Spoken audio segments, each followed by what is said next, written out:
के शर्मा जी, शुरुआत में आपसे करूंगा क्योंकि आज क्रिकेट मैच था तो उसी से संदर्भ जोड़ते हुए करूंगा।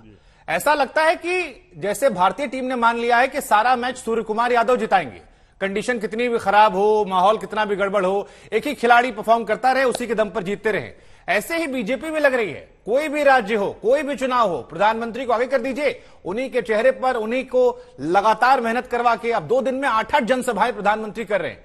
तो ये जरूरी हो गया है या मजबूरी हो गया है? शुभांकर जी, पहली बात तो कहूं कि हमारा और भारतीय जनता पार्टी का सौभाग्य है और इस देश का भी सौभाग्य है कि विश्व के सबसे लोकप्रिय और प्रतिष्ठित जो नेतृत्व है वो भारतीय जनता पार्टी का है। पहले तो देश का है, लेकिन उनके प्रति जो है फिर वो भारतीय जनता पार्टी से आते हैं।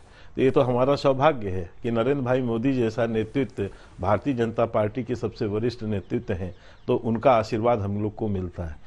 दूसरी बात जो आपने कही, देखिए निश्चित तौर से माननीय प्रधानमंत्री जी हर चुनाव में जो है भाग लेते हैं, जनता से रूबरू होते हैं, जनता से संवाद करते हैं, जनता के बीच जाते हैं और उनसे जो वार्ता और जो उनका अपनापन है वो निश्चित रूप से आपने देखा है उनकी जनसभाओं में जिस ढंग से व्यापक रूप से भीड़ उमड़ती है। और केवल भीड़ ही नहीं उमड़ती बल्कि जनता अपना जन समर्थन उनको देती है और ये लगातार आप चुनाव में देख भी रहे हैं।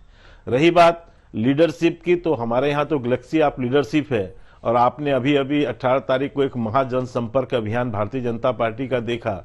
हमारे तमाम वरिष्ठ नेता, चाहे वो अमित भाई शाह हों, राष्ट्रीय अध्यक्ष जेपी नड्डा साहब हों, पिछली बार भी हमने देखा था जी हों, तमाम सारे आंदोलन थे तो प्रधानमंत्री ने आखिर में बड़ा जोर लगा दिया था। 99 के फेर में आप फंस के रह गए थे। इस बार भी परिस्थितियां बदली हुई है, बहुत जोर है। लेकिन चलिए ठीक है, अगर ये बात मान भी लेते हैं कि नरेंद्र का रिकॉर्ड भूपेंद्र तोड़ेंगे, तो क्या केवल हिंदुओं के वोट पे तोड़ेंगे? क्योंकि एक आंकड़ा में देख रहा था, बीते 27 सालों में बीजेपी काबिज है लेकिन एक भी मुस्लिम उम्मीदवार को आप लोगों ने टिकट नहीं दिया है। और यह हाल तब है जब 2011 की जनगणना में तकरीबन 58 लाख से ऊपर मुसलमान गुजरात में हैं। तो क्या केवल एक धर्म के लोगों को टारगेट करके आप लोग ये नरेंद्र से ज्यादा भूपेंद्र को जिता देंगे? उसके बाद मैं आगे बढ़ूंगा। देखिए, पहली चीज तो शुभांकर जी ये जान लें, भारतीय जनता पार्टी की जो केंद्र में सरकार चल रही है या राज्य में सरकार चल रही है, उसका एक मूल जो है संकल्प और लक्ष्य, जो कि हम बार बार कहते हैं, सबका साथ, सबका प्रयास, सबका विश्वास, सबका प्रयास, इसके माध्यम से जो है सबका विकास, इसके माध्यम से इस सूत्र को लेकर भारतीय जनता पार्टी जो है वो जन कल्याण के कार्य करती है, जिसके लाभान्वित सभी। सुन लीजिए ना, मेरी बात सुनिए शुभांकर जी, मुझे कहने दीजिए, नहीं मेरी बात सुनिए। टिकट देना और जन कल्याण कार्यक्रम को चलाना, इसमें अंतर है शुभांकर जी। टिकट देना विनेबिलिटी विजय के आधार पर है, जीत के आधार पर होती है। दूसरी बात, जन कल्याणकारी योजना चलाना ये जनता के हित की है। मैं एक बात कहकर समाप्त करता हूं, सुन लीजिए मेरी बात।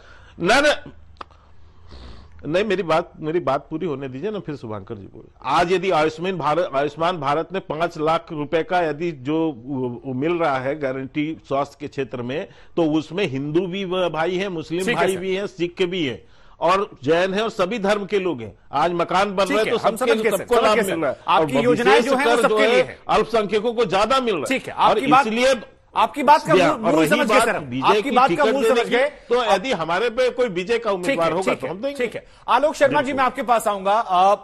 कांग्रेस पार्टी को लेकर इस बार बड़ी अजीबोगरीब स्थिति है। कई बार लोग कहते हैं कि टू लिटिल टू लेट वाली कहानी है। प्रधानमंत्री कहते हैं, ये पहला अवसर शायद होगा कि प्रधानमंत्री को कहना पड़ा कि नहीं कांग्रेस अच्छा कर रही है और धीरे धीरे जनसंपर्क कर रही है, समझदारी से रखिए। कुछ लोग कहते हैं कि आम आदमी पार्टी को कमजोर करने के लिए है। कुछ लोग कहते हैं कि बड़े नेता जो हैं वो वहां देख नहीं रहे हैं। कांग्रेस पार्टी कहां है गुजरात चुनावों में? क्योंकि बड़े नेताओं की मौजूदगी नहीं है और ऐसा लग रहा है कि बीजेपी को डबल कैंपेनिंग करना पड़ रहा है। आपके लिए भी कर रहे हैं धीरे धीरे वो साइड में, और अपने लिए तो कर ही रहे हैं। देखिए, मुझे लगता है कि बीजेपी के पास नोटबंदी का इतना पैसा है, वो किसी के लिए भी कैंपेन कर सकते हैं। और कहीं कांग्रेस नहीं दिख रही है, शायद आप लोगों को नहीं दिख रही होगी, लेकिन अगर जो रिपोर्टर्स गांव-गांव जा रहे हैं, जो हमारे आज जिन लोगों ने नॉमिनेशन की हमारी रैलियां देखी हैं, वो कोई ना टीवी चैनल कह रहा है और ना मोदी जी कह रहे हैं। खैर, हमें किसी से सर्टिफिकेट नहीं चाहिए, हम लोग अपना काम कर रहे हैं। दिक्कत यह है कि मोदी जी और बीजेपी को हार नजर आ रही है। यही कारण है कि एक डबल इंजन में से एक इंजन जो है वो बस्ट होके लोकोमोटिव शेड में चला गया, सारे डब्बे लेके, पूरी सरकार को लेके। दूसरा जो इंजन है वो भी फेल होने के कगार पे है। आप देखिए किस तरह से 40 के करीब विधायकों के टिकट काटने पड़ गए। जो लोग 50-50 हजार वोटों से जीते थे उनके भी टिकट काटने पड़ गए। और उसका कारण है कि 27 साल में आप कब तक गुमराह करेंगे, आप कब तक एंटी इनकम्बेंसी को दबाने के लिए ये टोटके करेंगे। कमीशन और करप्शन, ये 2C का मॉडल है गुजरात का, और इसी मॉडल के ऊपर पूरी सरकार यहां पर चल रही है। मैं 2 एग्जाम्पल इसके आपके सामने रख रहा हूं। सबसे पहला एग्जाम्पल तो ये मोरबी का पुल है, जो चिल्ला चिल्ला के कहता है कि यहां पर कमीशन खोरी, करप्शन और ठेकेदारी प्रथा जो है वो पूरी तरह से यहां पर कायम हो चुकी है। कमीशन लेते हैं, कमीशन खाकर ये मोरबी के पुल को तुड़वाते हैं और अपने जो हितैषी लोग हैं उनको FIR में बचाते हैं। इसका दूसरा एग्जाम्पल है ये जो हाई कोर्ट की अभी फटकार इनको लग रही है पिछले कई दिनों से। देखिए किस तरह से इन्होंने जो जो कुकर्म किए हैं। ये हाई कोर्ट के ऑर्डर की कॉपी मेरे पास है। 3 दिन से यहां हाई कोर्ट में सुनवाई चल रही है और 3 दिन से यहां पर इनको लताड़ लग रही है। मोरबी म्युनिसिपल कॉर्पोरेशन यहां पर जवाब भी नहीं देता है, नोटिस तक भी नहीं लेता है जी। इसके बाद इनके विकास के बड़े दावे हैं, बड़े भारी भारी दावे हैं।